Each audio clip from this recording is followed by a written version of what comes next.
Hello, I'm Melinda Iverson and I am giving a talk here at the virtual West Coast Dowsers Conference 2020. I'm very, very, very excited to be here.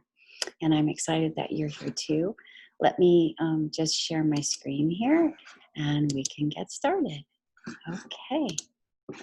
So, for those of you that don't know who I am a spiritual life coach and an intuitive guide. I do some dowsing and I've written some books. Um, and I'm really sort of all about joy and miracles. I just love that kind of stuff. And I think you are too. So I hope you've gotten yourself something wonderful to drink. I want you to just sit back, relax, and enjoy this presentation. And thank you. Thank you for coming. Okay. There we go.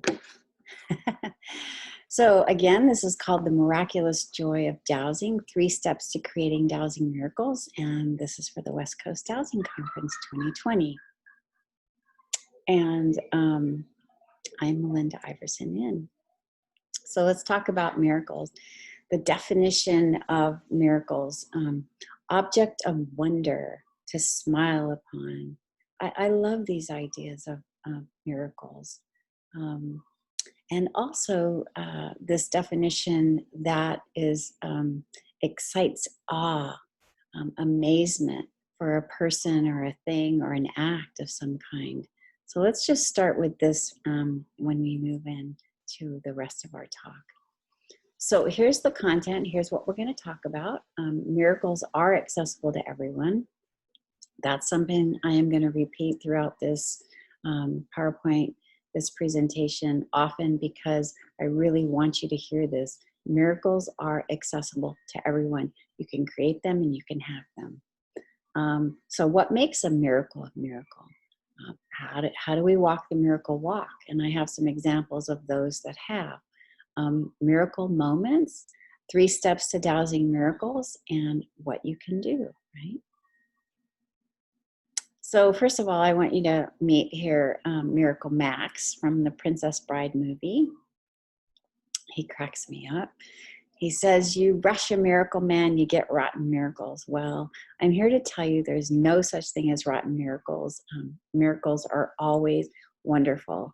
And if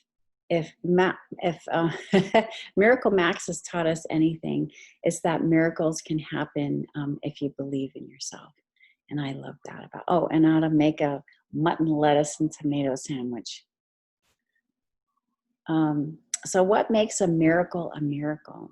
This is from Dr. Alan Lightman. I do have notes that I'm referring to, so if I look away, you know. Dr. Alan Lightman is an MIT professor of humanities, and he's a physicist and a best-selling author, and he's written several books, but this particular quote comes from an article that he wrote in The Atlantic recently, and he was interviewed by Oprah, and I was listening to his interview, and this struck me as something I really wanted to share with you. So when someone experiences something outside of themselves, an experience that maybe takes you out of your body, takes you into this awe and wonder, and we've all had these moments, and you can't prove it. The proof actually lies within the experience itself. And the wonderful thing about that is no one can negate that experience that you have. So once you have this heart-opening experience, that's yours.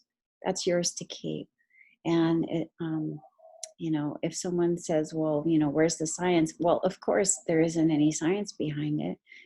This is about you. This is your authority, your experience. So I want you to really keep that in mind. It's he says that an experience, like a heart opening or an awakening experience, which, by the way, is what's part of miracle making, is not reducible by methods of science. And I really love this. And I love this sculpture by Robin White at the Trentham Gardens in England. So a collection of experiences that ties us to something greater than ourselves. That's really what a miracle is, right? It's something outside of ourselves. It's also something vitally personal to us. And we think of it as an outward expression of the divine. Walking the miracle walk. So I'm going to present to you a few of those that have. This is St. Francis of Assisi. He was canonized as a saint in 1228. So that was 2 years after his passing. Start by doing what's necessary, then do what's possible, and then suddenly you're doing the impossible.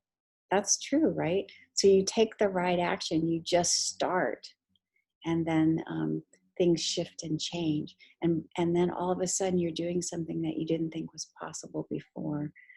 I just love this, and I love the story about the wolf. He lived in a town called Gubbio in Italy for a little time, and there was a wolf that was attacking people and killing livestock and pets and things, and people were afraid of it.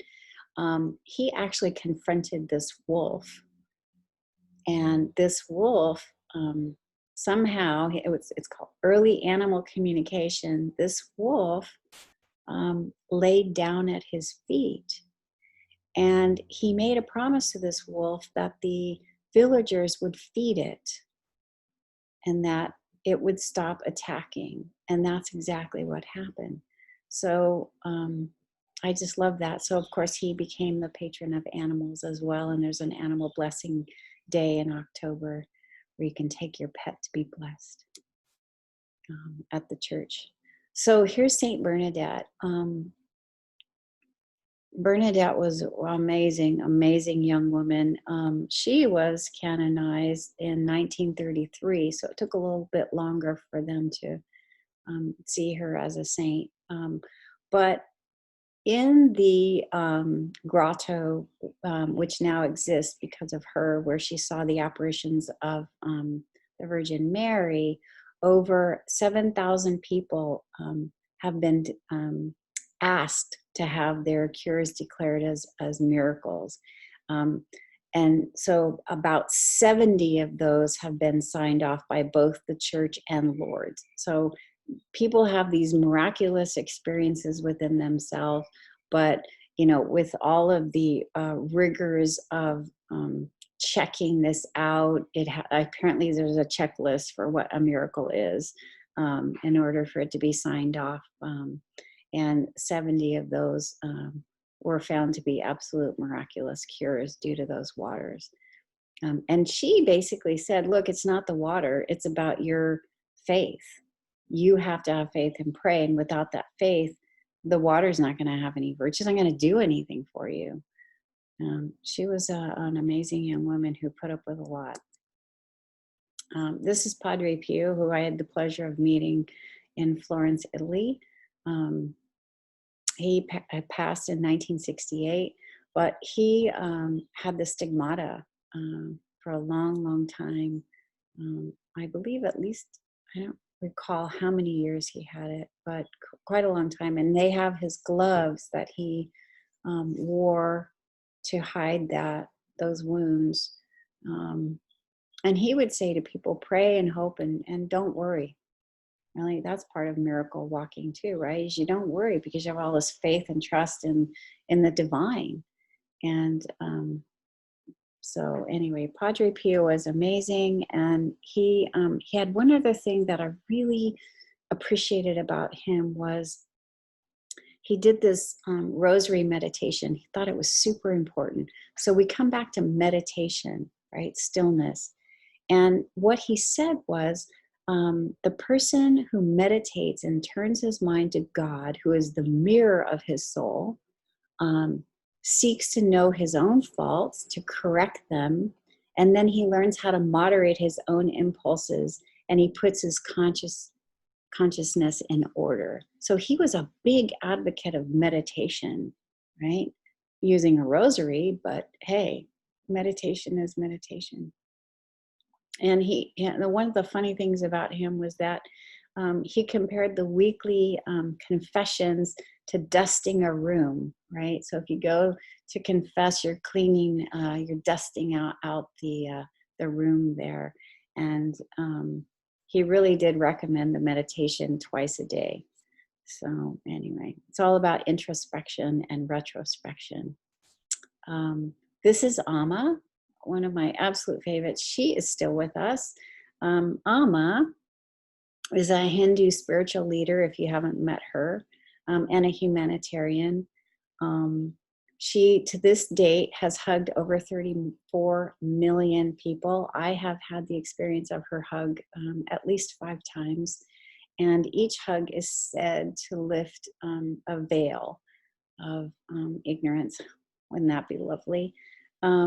She's often been known to sit for at least 22 hours without interruption and do hugging. She's amazing, amazing, amazing woman. If you get a chance to see her or meet her or get a hug from her, give it a go. I love this quote. She's saying, look, you need to know that you're the embodiment of love, that you don't have to wander around in search of peace, for peace will come in search of us. When you're in love, really deeply in love, this peace comes, right? You embody that love. You exude that love from your heart. Yeah, she's pretty amazing. I love Amma.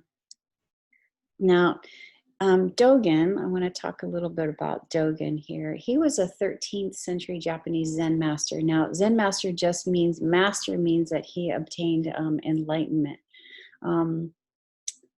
while he was in China. So he did not invent Zen. Zen came from Bodhidharma.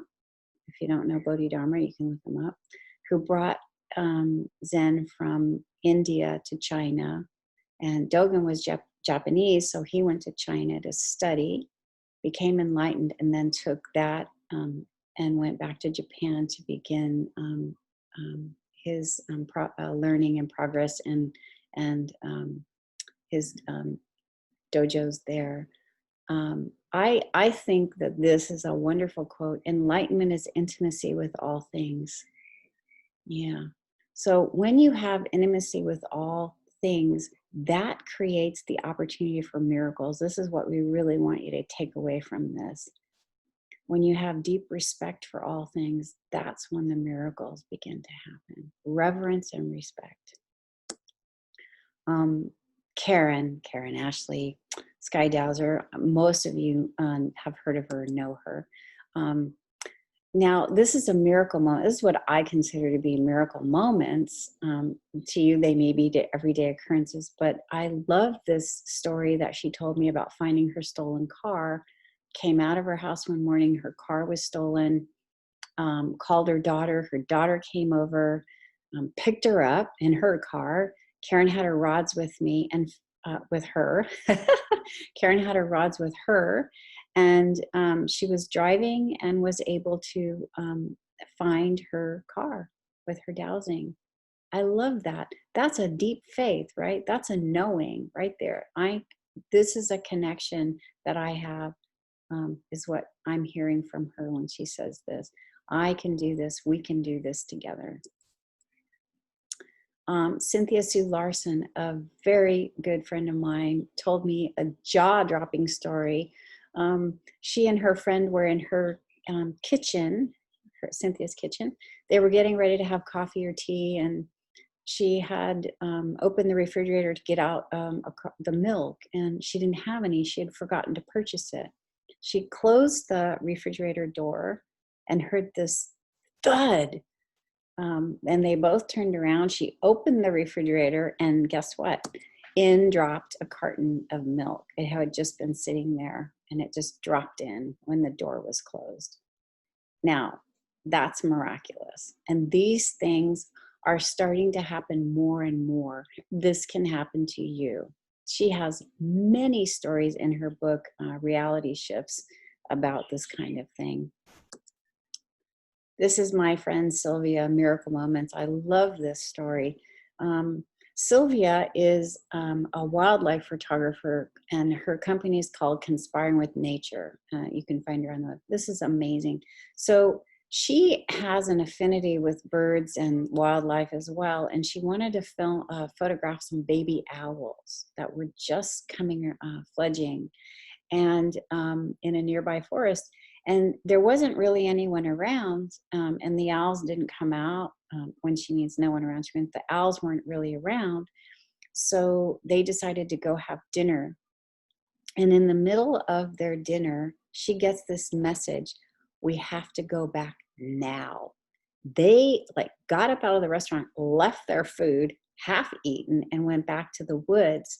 And she says that within minutes of their arrival, the owlets appeared. And she got this beautiful photograph. I love this story. And they posed. She said they showed up and they posed. They were only there for 10 minutes, and then they flew back into the woods from the trail. That was it. They were gone. And she was able to get this photograph. That's a wonderful miracle. I love that story.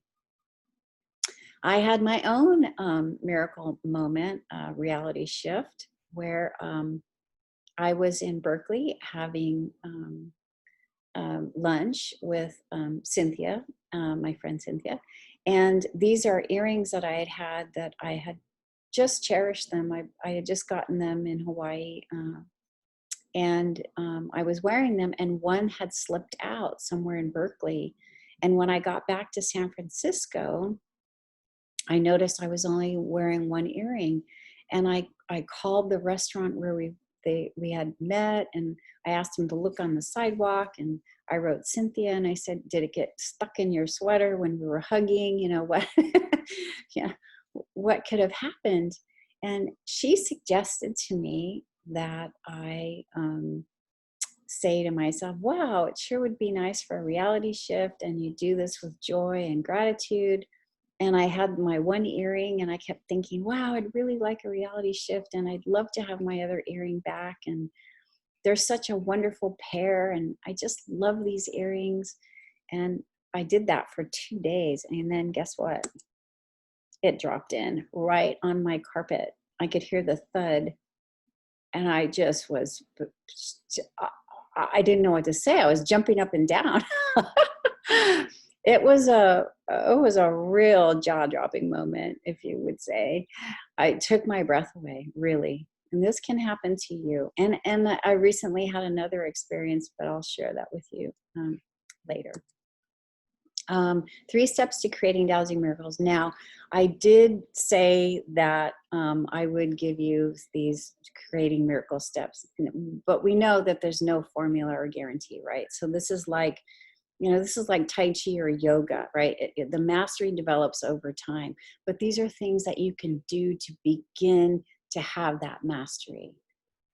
Have reverence, have childlike awe and wonder, have faith and trust in nature and the divine. These are things that we must practice every minute of every day. I believe in that. So reverence, right? What is that? It's a deep gratitude and respect for all things. Really, that's really what it is. And I love John Milton's quote about this, because he basically says gratitude gives you reverence, which gives you the opportunity for these epiphanies, right? Every day that you can experience in the world every single day. I believe that to be true. Childlike awe and wonder. Yeah, you got to have it. You got to, let go of the old ideas, the old beliefs. We're moving from this time of beliefs into this new time of awe and wonder and knowing and wisdom. That's what's happening right now. We're in it. So leaving the beliefs behind and moving into wisdom and awe and wonder and knowing. And I think if we can live our lives as if everything is a miracle, the most beautiful things can happen, and we can experience the mysterious. I love this.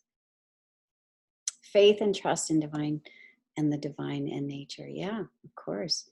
So faith, we saw that faith with Padre Pio, with Bernadette, with St. Francis, with Amma.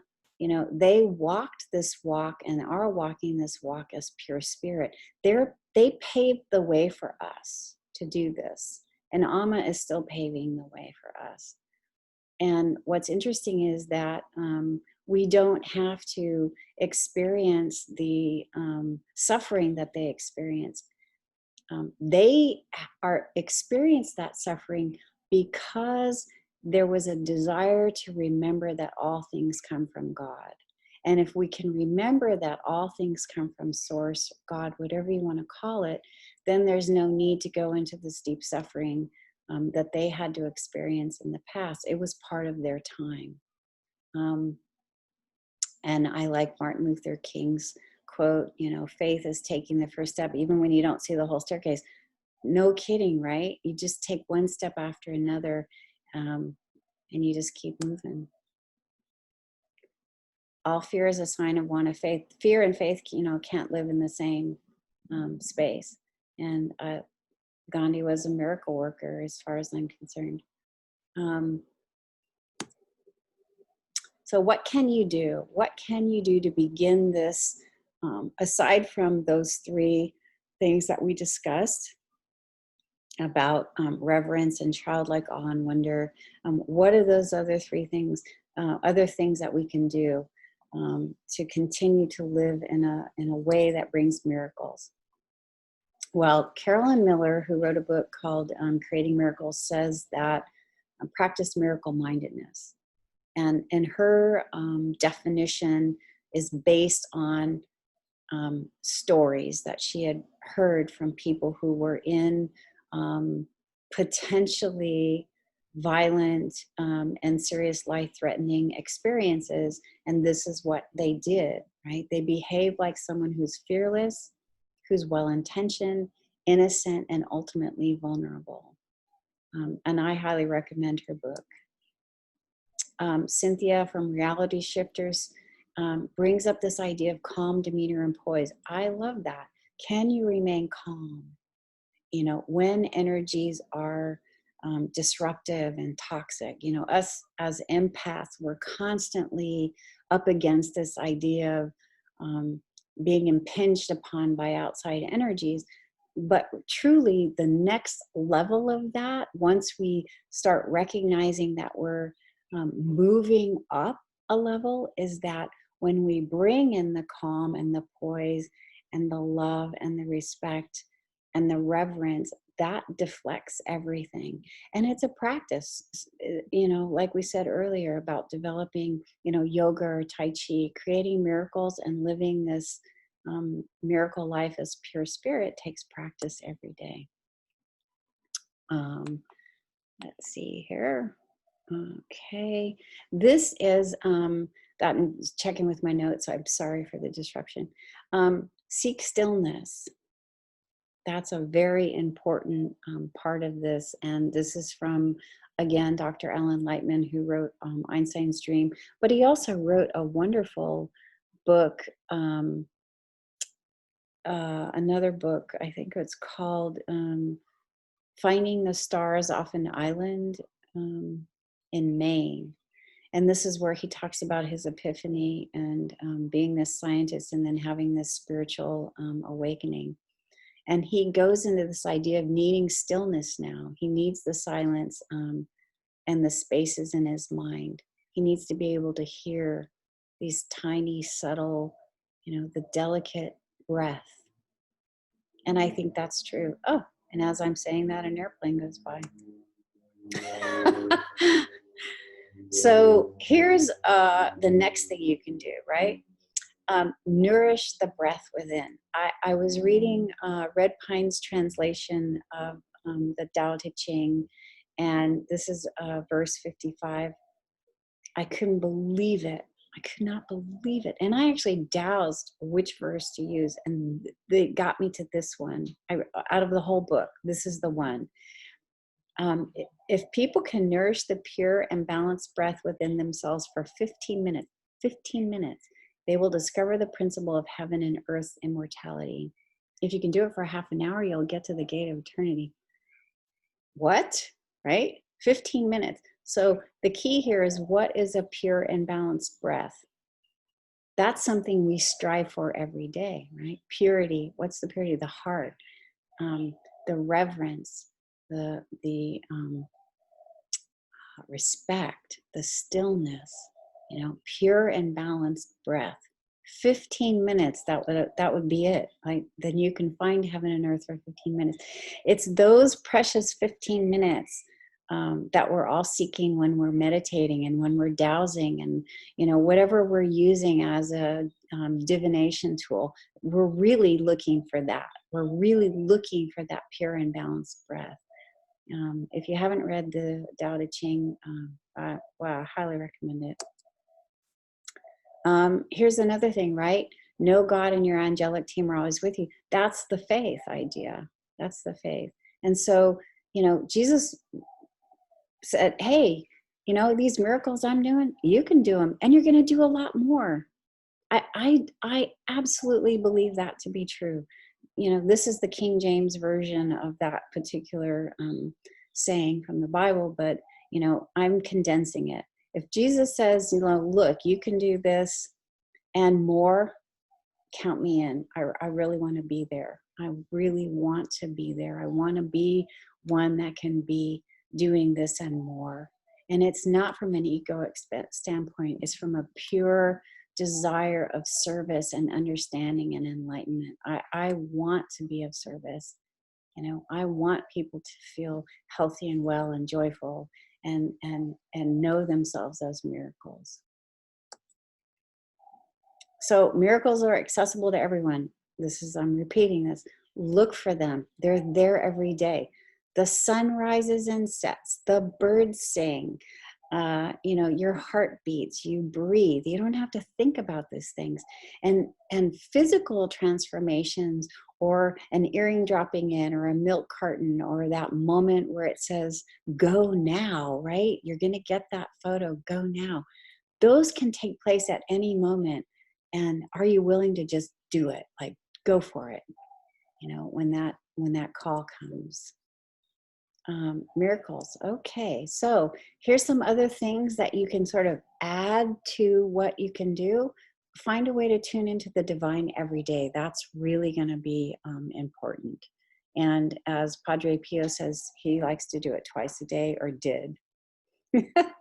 And he used a rosary for his meditation. You don't have to.